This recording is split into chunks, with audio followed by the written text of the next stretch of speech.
अस्सलामुअलैकुम दोस्तों, हम स्टोर जा रहे हैं तो ये खरीदने के लिए ये डॉक्टर साहब हैं।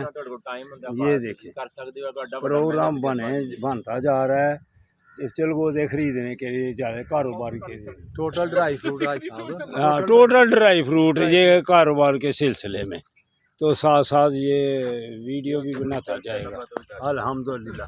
तो अगर आपने भी ऐसे भी फ्रूट खाना है हाँ जी काम की गल ਤੁਸੀਂ ਸ਼ਾਦੀ ਵਾਲੇ ਪਾਸੇ ਆ ਜਾਂਦੇ ਨੇ ਮਲਕਾ ਵੀ ਸ਼ਾਦੀ ਵੀ ਜ਼ਰੂਰ ਕਰਾਵਾਂਗੇ। ਦੱਸੋ ਨਾ ਕਿ ਮੇਰੇ ਡੰਡ ਬੜੀ ਤਕਲੀਫ ਮੇਰੇ ਡੰਡ ਛੰਡ ਕਾਇਮ ਨੇ मैं शादी कराने के चक्कर च क्यों ना शादी हो गया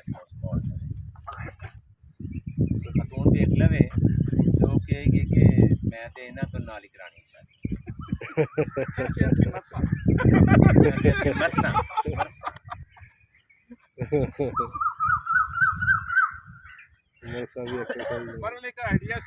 अल्लाह बड़ी गल है ऐसा बड़ी गल